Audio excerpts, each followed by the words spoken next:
Bienvenue sur la chaîne de Znia, mon nom est Balthazar et j'ai le plaisir dans cette vidéo de vous parler de la lune bleue qui aura lieu ce vendredi le 31 juillet 2015 prochain. L'amour en juillet est au rendez-vous, est exceptionnellement soutenu par une lune bleue. Nous avons commencé juillet avec une fabuleuse pleine lune et une conjonction entre Vénus, la planète de l'amour, et Jupiter, notre planète d'expansion. Ce qui signifie que votre pouvoir d'amour est amplifié. Vous êtes plus enclin à la romance, à la joie, à la beauté.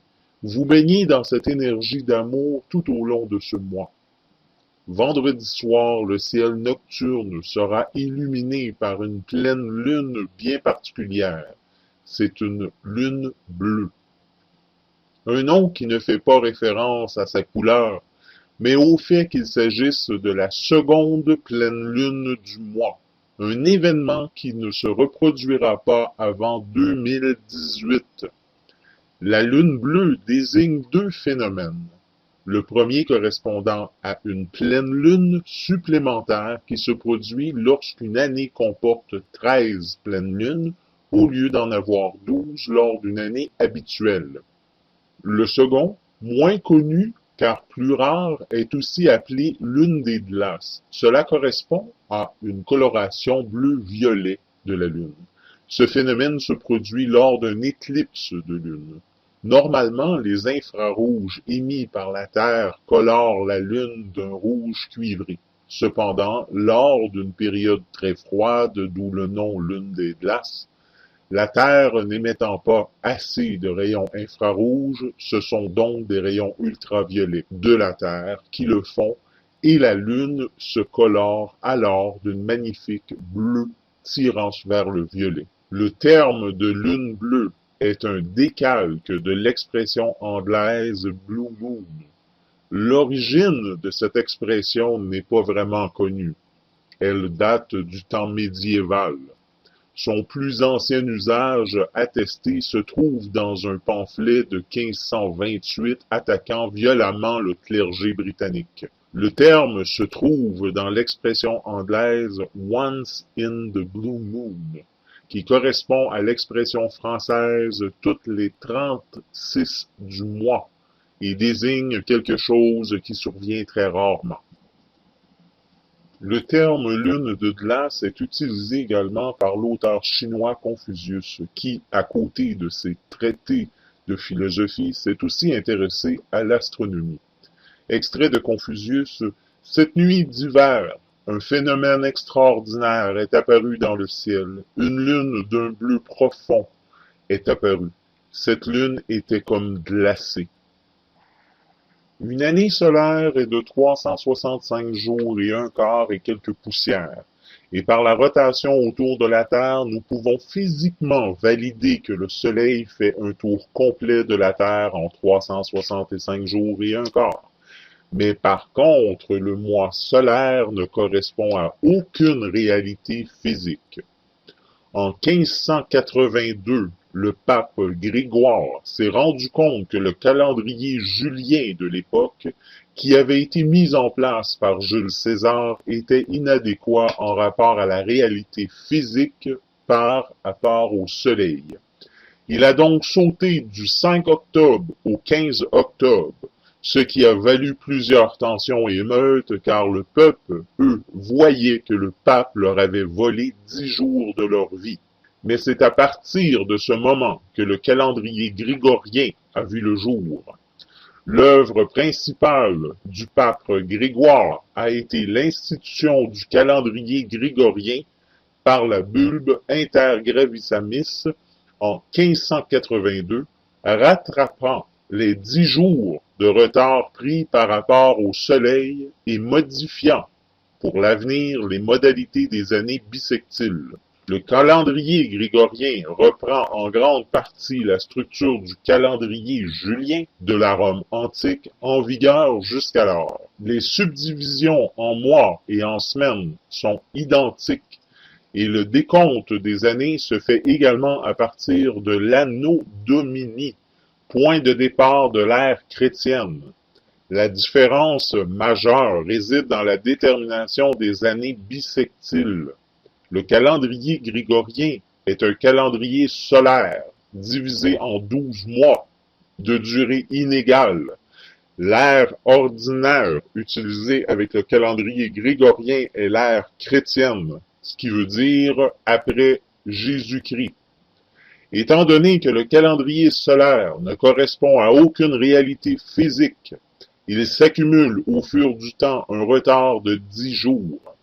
L'erreur a été rectifiée à tous les siècles, à part dans les multiples de 4, le mois de février sera complet. Donc, à tous les 400 ans, exemple, en 2000, nous avons eu un mois de février normal. Il y a toujours une petite erreur de 3 jours à tous les 10 000 ans, ce qui est encore très respectable.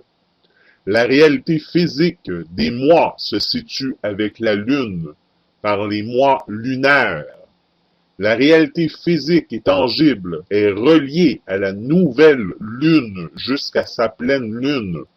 La réalité astronomique du nouveau mois lunaire est tangible et vérifiable par la lunaison. La durée entre deux pleines lunes consécutives est de 29,5 jours. Il est également intéressant de savoir que le temps est divisé en réalité en parties, soit en 1080 parties.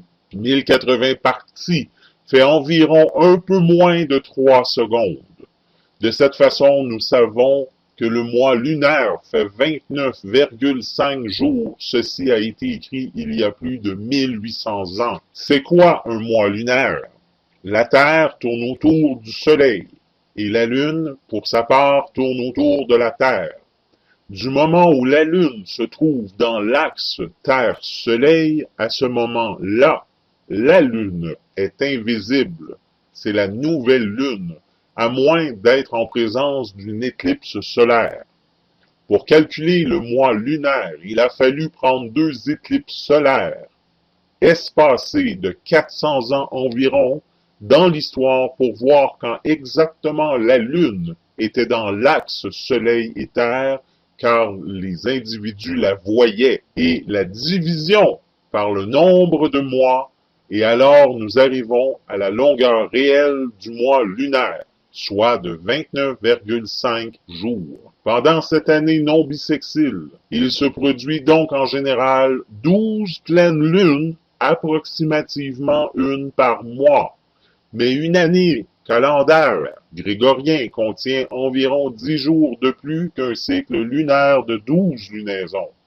Ces jours additionnels s'accumulent en une pleine lune additionnelle, se produit tous les 2 ou 3 ans, 7 fois lors d'un cycle métonique de 19 ans. Février ne comportant que 28 jours lors d'une année non bissextile, il peut arriver qu'il se produise aucune pleine lune pendant ce mois. Il est donc possible de rencontrer une année avec 13 pleines lunes sans aucune en février, c'est-à-dire que 2 mois de l'année possédant 2 pleines lunes. Une telle double lune bleue se produit en janvier et mars et en janvier et avril ou en janvier et mai, environ 4 fois par siècle.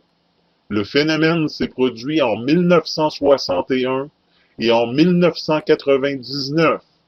Pleine lune des 2 et 31 janvier et des 2 et 31 mars. Il se reproduira en 2018. L'année 2018 sera plus qu'exceptionnelle et aura probablement un qualificatif du genre année bleue ou double bleue, car il y aura 2 lunes bleues et dans cette même année, soit en janvier et mars 2018. Cet événement céleste qui porte un nom aussi poétique se produit contrairement à une éclipse lunaire ou solaire de façon plus régulière à peu près tous les 2 ou 3 ans. Les 4 phases de la Lune, nouvelle Lune, croissant de Lune, pleine Lune et dernier quartier, se produisant sur un cycle de 29,5 jours dans un calendrier grégorien qui compte plus souvent 30 ou 31 jours. Au bout d'une trentaine de lunaisons, on finit par tomber sur un mois qui compte 2 pleines lunes. C'est le cas cette année. La dernière fois, ce fut en août 2012, le 2 et 31 août, après la lune bleue du mois de juillet 2015, et la prochaine se reproduira cette fois pendant l'hiver 2018. Alors, vendredi soir offrira une chance d'observer une pleine lune inhabituelle. En effet, ce jour-ci, la lune sera illuminée par une lune bleue, un phénomène peu fréquent qui porte en vérité plutôt mal son nom. L'appellation découle de, comme je le disais, de Blue Moon, mais ne fait pas du tout référence à la couleur de la pleine lune. En effet, on parle d'une lune bleue lorsque deux pleines lunes apparaissant au cours du même mois. La lune bleue, appelée aussi lune des buts, lune énergétique par excellence. Elle nous ouvre de nombreux portails et nous sentons beaucoup de force et de puissance en nos buts et en nos vœux les plus profonds et les plus sincères. Honorons notre grande lumière. La lune représente, comme nous le savons, le principe féminin, avec son contraire le soleil, qui représente donc l'aspect masculin. Dans certaines traditions, comme celle de la magie et de la sorcellerie, la lune symbolise la déesse mère des sorcières, que ce soit les déesses Hécate, Isis, Azat, Diane ou Lilith, et le soleil symbolisera donc en particulier le dieu cornu Cernunnos le plus souvent. Revenons à la lune bleue en tant que déesse.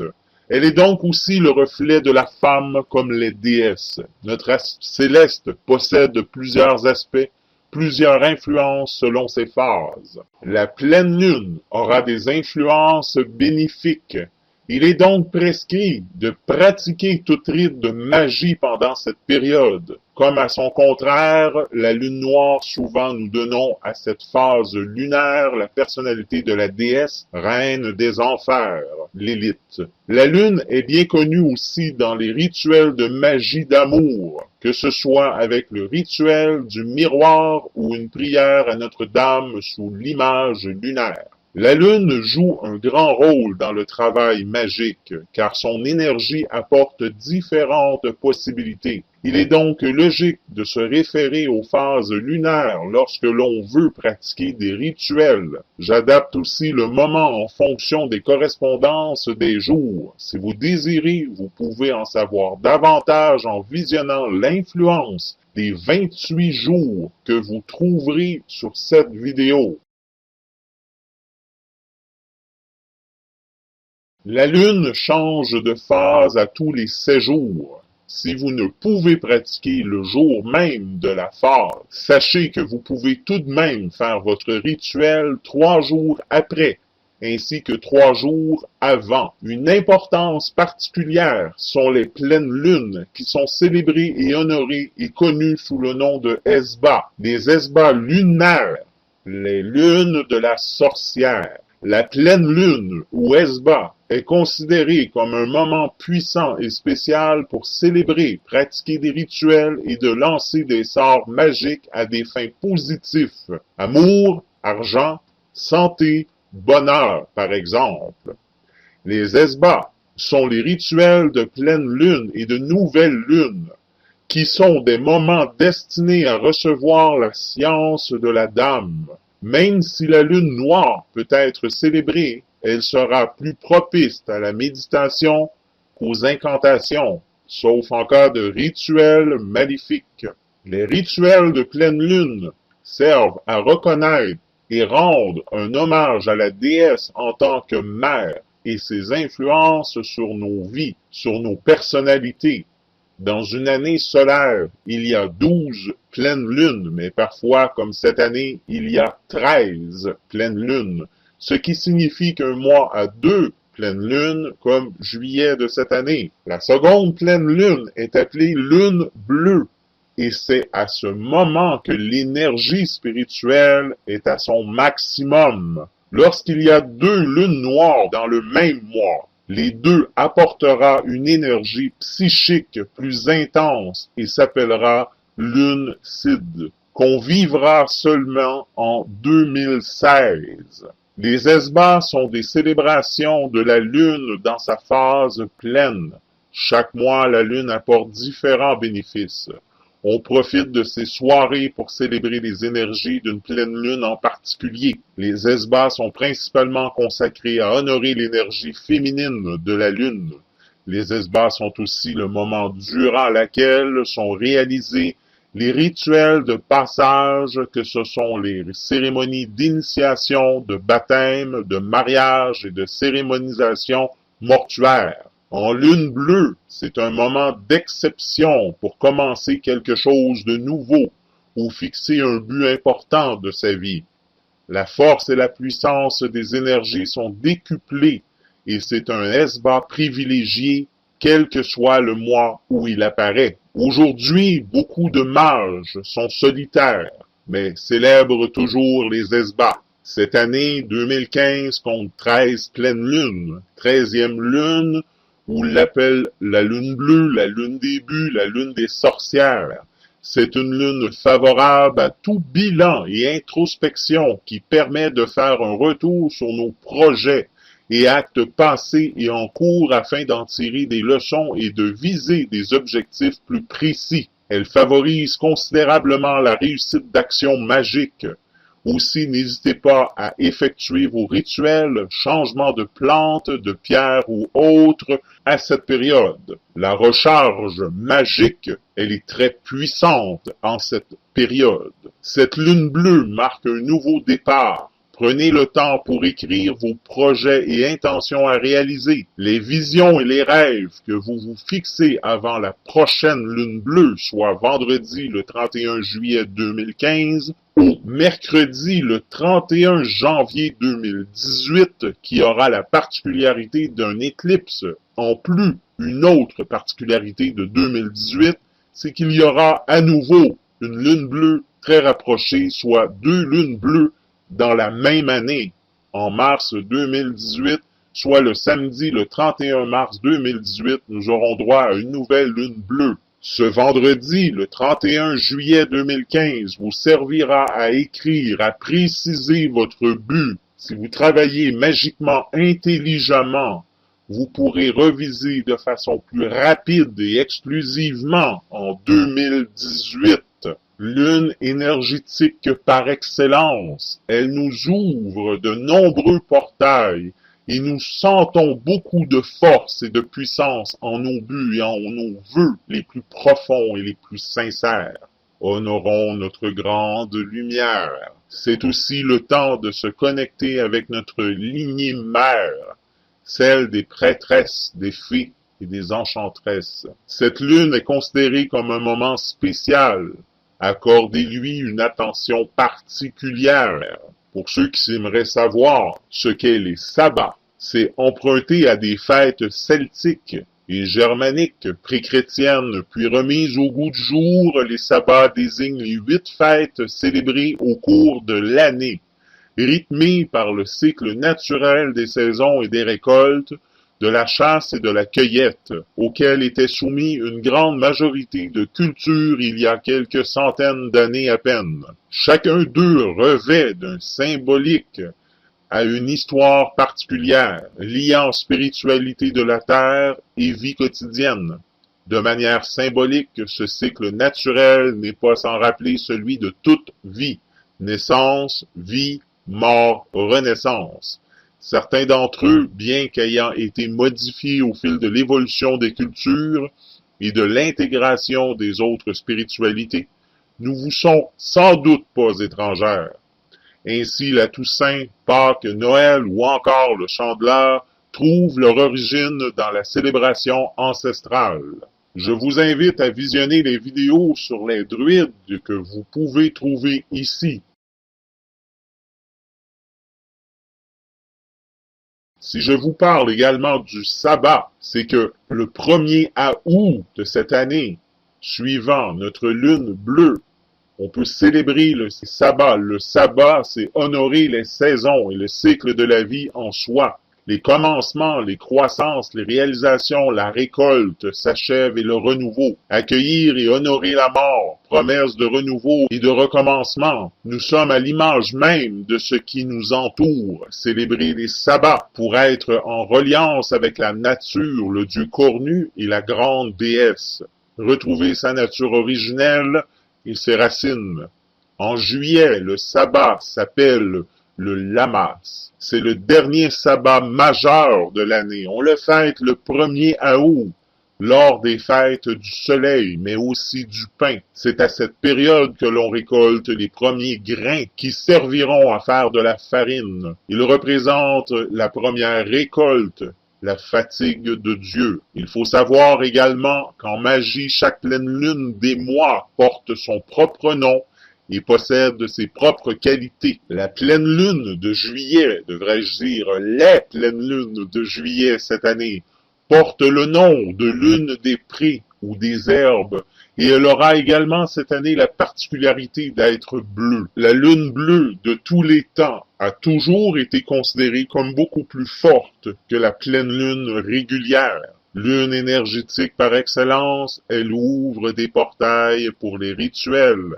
C'est pourquoi elle est aussi appelée lune des sorcières. C'est principalement lors de cette rare lune bleue que des rituels de cérémonie précis sont pratiqués. Cette lune était aussi utilisée afin de reconnaître nos erreurs, les causes de nos échecs, et prendre conscience des changements qui s'imposent dans notre comportement afin d'atteindre nos objectifs. Juillet, la lune porte le nom également de lune du blé, ou lune des herbes, ou encore lune d'hydromiel, lune des bénédictions, lune de la chance, lune du tonnerre, lune de la foudre, ou encore lune des prés. La lune des prés amène l'enchantement, la santé, le renouveau, le succès et la force. Elle apporte les premières moissons, les premiers résultats du fruit de vos labeurs.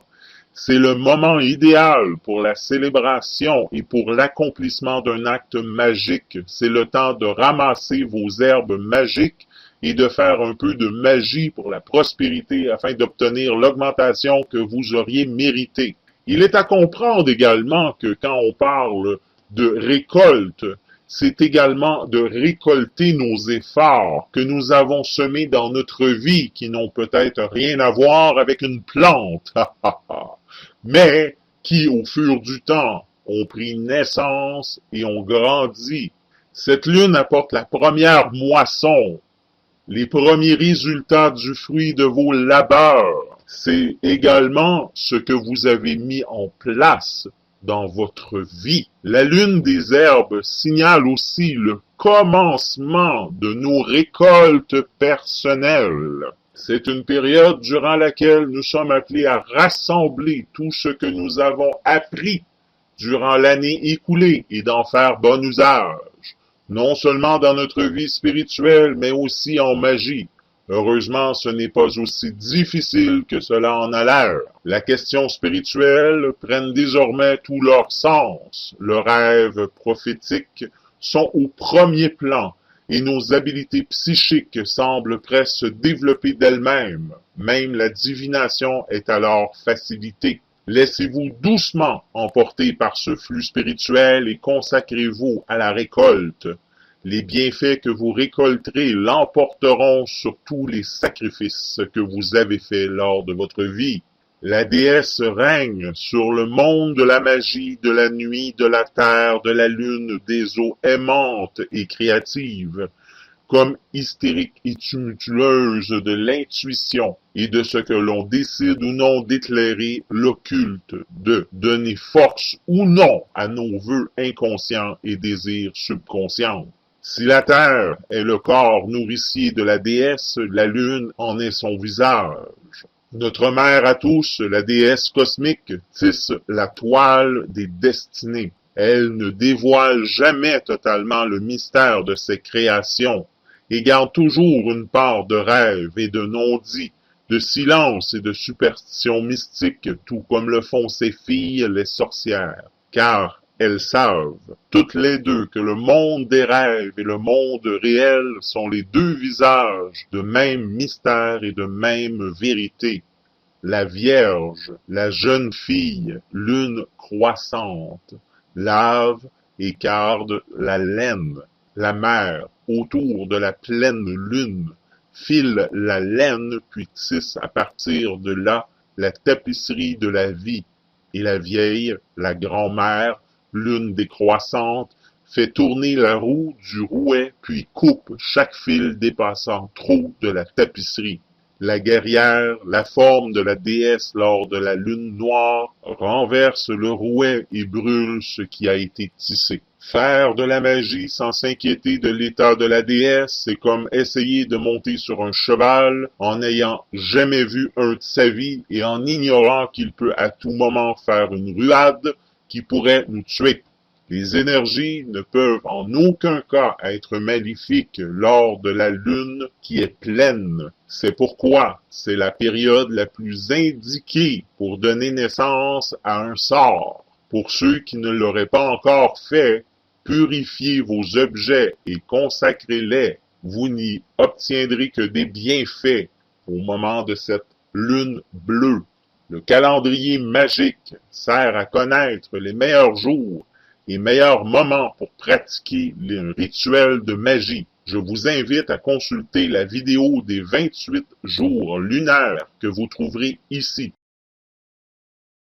Le respect de la neuvaine et certains jours bien précis permettent plus que d'autres de préparer une action magique dans toute sa puissance. Tout d'abord, la magie fonctionne sous forme de neuvaine. C'est-à-dire que vous pouvez rendre votre rituel plus efficace si vous pratiquez pendant 9 jours consécutifs. Vous devez, après ce délai, absolument cesser toute activité de magie. Dans une grande majorité de cas, l'idéal est de commencer sa neuvaine ou de la terminer un jour de pleine lune. Le 31 juillet 2015 prochain, je vous invite fortement à commencer votre rituel de magie afin de pouvoir vous concentrer sur vos vœux et sur vos buts. Vous devez faire attention à la neuvaine et à ne pas la dépasser. Dans une mauvaise configuration, la magie pourrait se retourner contre vous et faire l'effet totalement inverse de ce que vous désirez avoir. La lune bleue est l'occasion de penser au futur, de tirer des leçons des expériences passées et de se fixer des objectifs à long terme. L'âme profonde se purge. Le moment est venu pour faire le bilan, reconnaître ses erreurs, prendre conscience des changements à faire. Cette lune bleue marque le renouveau. Prenez le temps pour écrire vos projets et intentions à réaliser. La vision et les rêves que vous vous fixez avant la prochaine lune bleue qui aura lieu en 2018. Cette lune bleue a également la particularité de se réaliser un vendredi en Verseau et d'amplifier tout ce qui se rapporte à l'amour. L'amour de nous-mêmes et l'amour des autres.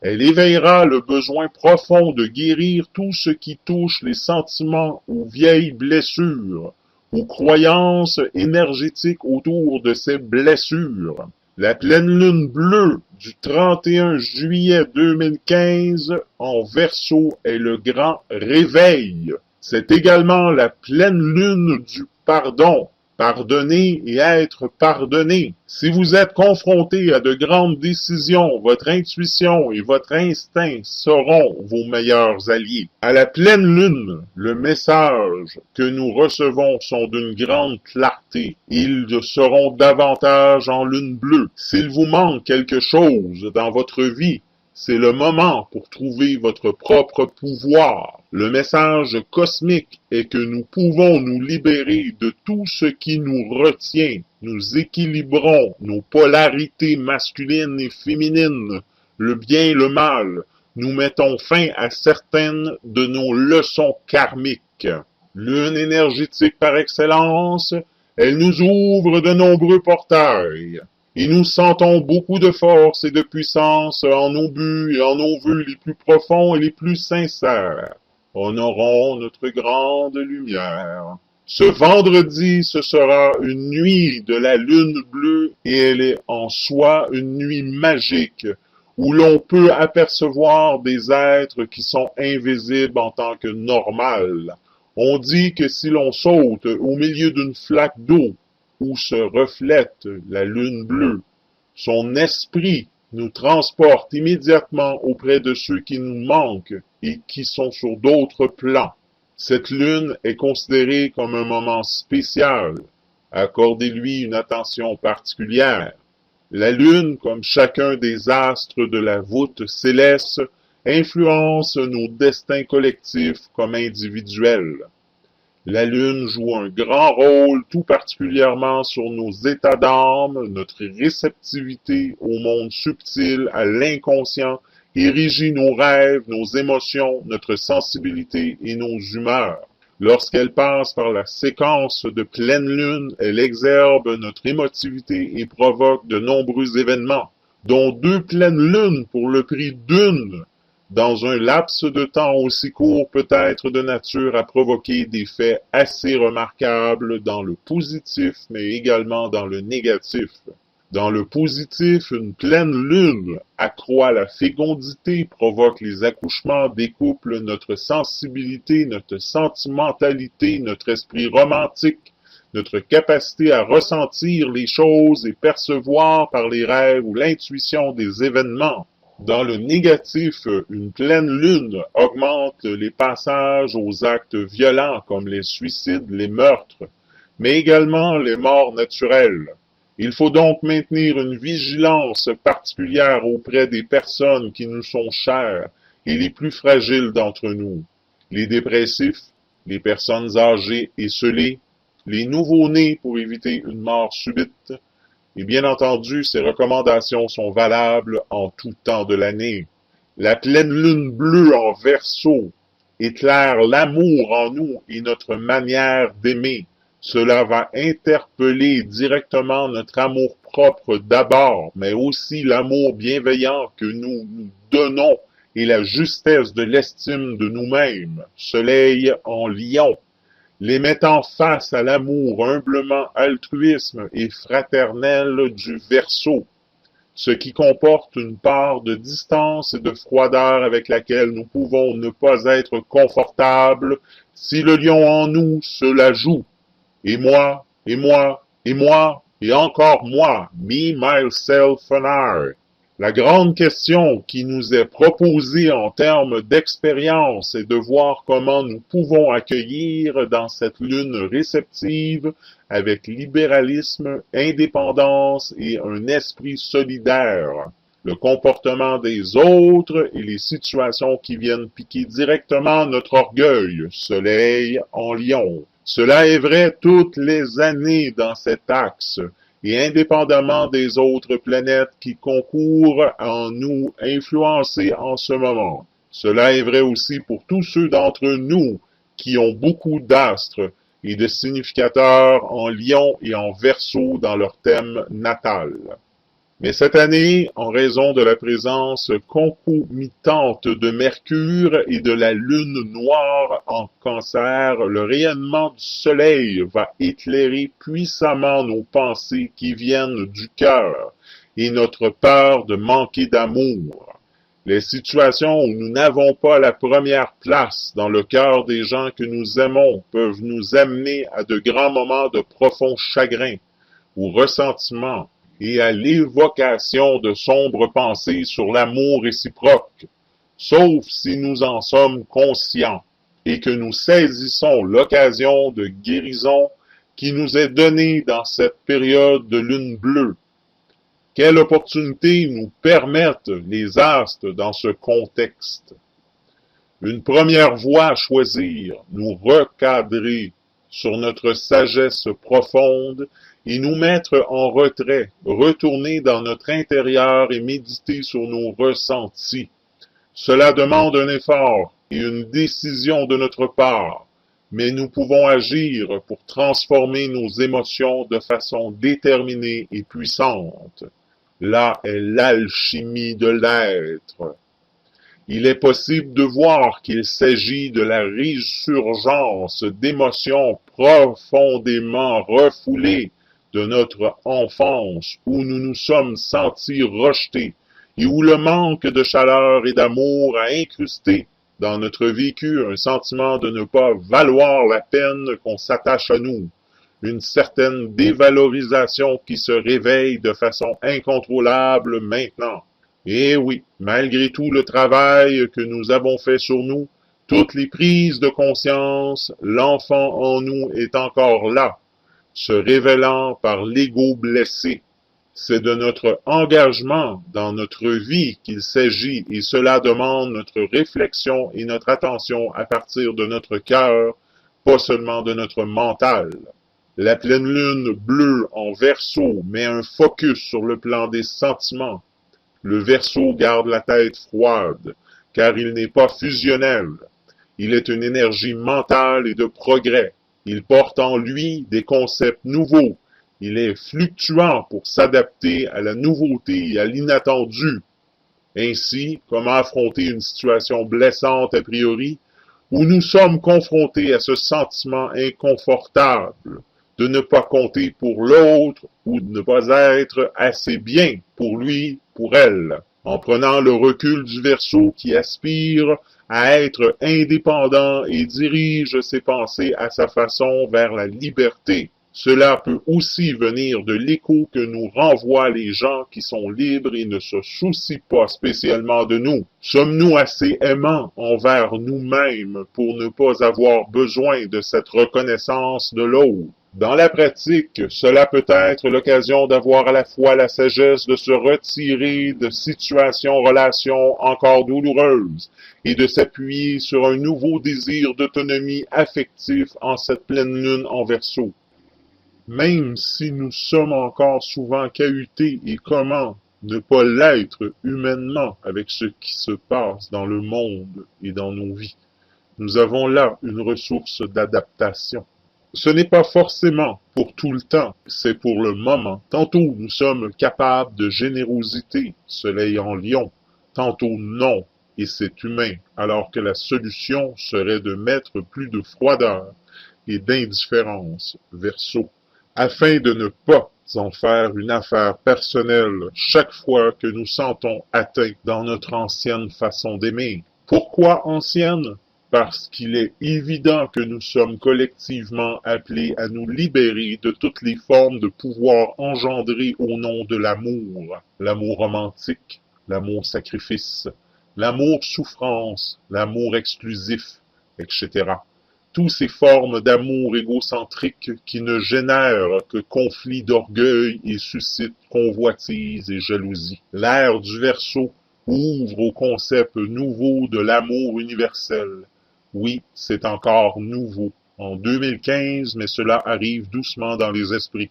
Il y a de nombreuses années, quand je me sentais inapte à vivre dans ce monde des amours, mon besoin personnel d'aimer tout le monde et d'être aimé de tous, telle était ma vision de l'amour, je me suis toujours vu répondre par certains que c'était impossible, que cela n'existerait pas. Forcément, j'étais un peu marginal avec une telle vision, mais c'était mon idéal et j'ai suivi quand même mon intime conviction que cela pouvait exister, même si les autres n'y croyaient pas. L'amour universel peut-il donc régner sur Terre? Peut-être.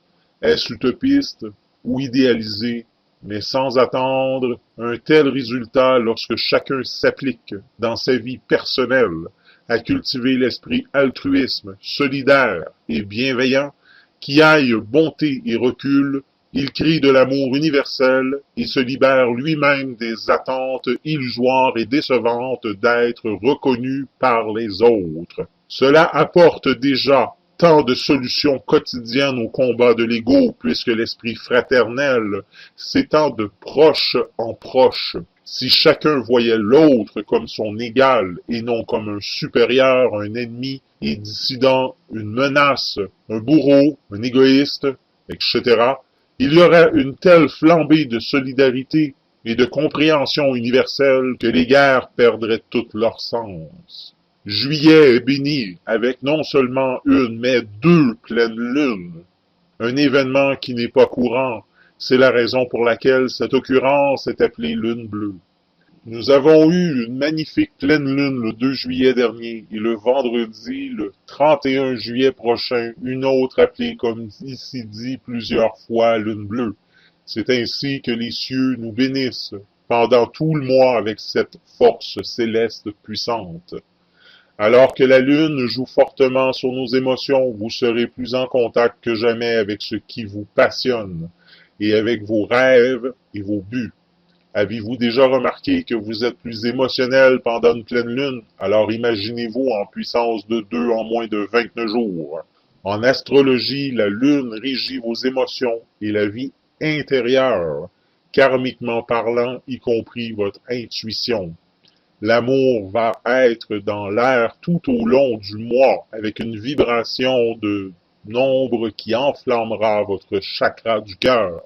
Tout dans votre être sera dynamisé afin que vous puissiez avoir plus d'amour dans votre vie, ce qui aura un effet positif sur vos relations amoureuses et familiales et sur votre carrière avec les relations que vous pouvez établir avec vos collègues, même avec ceux avec qui vous avez des tensions. Vous pouvez profiter de cette occasion pour visualiser la relation extraordinaire que vous désirez avoir avec tous les gens qui vous entourent. Ceci peut entrer dans vos rêves au but de cette lune bleue. Écoutez votre cœur. Alors que vos émotions vont être amplifiées tout au long de ce mois, il serait important d'y prêter une attention particulière. Votre ressenti est votre meilleur guide intuitif. Si vous vous sentez attiré par une personne ou par une activité, prenez les mesures nécessaires afin d'approfondir votre connexion. Si vous ne vous sentez pas bien avec une personne ou dans une certaine circonstance, ayez le courage de libérer toutes les énergies qui ne bénéficient pas à votre bien-être et ou d'utiliser le pouvoir de visualisation afin de créer la relation extraordinaire que vous aimeriez vivre avec ceux avec qui vous avez des tensions pour l'instant. Vous n'obtenez pas nécessairement la relation idéale ici et maintenant, mais avec la capacité de cette lune bleue, vous pouvez créer ce but d'avoir une relation extraordinaire avec ces gens. Profitez également du moment pour mettre en place une protection magique remplie d'amour et de chance. Pour ce faire, dans la soirée de la lune bleue, soit vendredi soir prochain, prenez un bijou de votre choix en argent que vous aimez particulièrement et que vous serez confortable de le porter en tout temps. L'argent est associé à la lune et à la déesse et est le meilleur matériau pour utiliser la pleine lune, mais également, et devrais-je dire surtout, dans un rituel en présence d'une lune bleue. Après avoir soigneusement bien choisi le bijou, faites un vœu spécial, incluant votre but précis que vous aimeriez atteindre avant janvier 2018, la prochaine pleine lune bleue. Vous devez le dire à haute voix 3 fois en tenant le bijou dans votre main gauche. Ensuite, placez-le sur le rebord d'une fenêtre ou encore à l'extérieur afin de l'exposer à l'énergie de la pleine lune jusqu'au lendemain matin. Ne vous inquiétez pas si vous ne pouvez pas voir physiquement la lune. Son énergie particulière est toujours présente. Une fois le bijou a été chargé par l'énergie particulière de cette lune en particulier, il agira comme un talisman de chance, d'amour, pour permettre à vos souhaits de se réaliser. Dans la soirée de cette lune spéciale, de prendre une pièce d'argent, se concentrer sur un souhait que vous voulez remplir, répéter à haute voix votre souhait et le lancer, et de lancer la pièce dans n'importe quel plan d'eau. Cela pourrait être un puits à souhait, une rivière, l'océan ou un lac. L'élément eau est associé à la lune et est utilisé en magie positive, en particulier associé à l'amour. Pour voir l'influence de la pleine lune bleue en Verseau sur les signes du zodiaque solaire, je vous invite à regarder cette vidéo. Sur ce, je vous souhaite une excellente semaine et je vous dis à la semaine prochaine.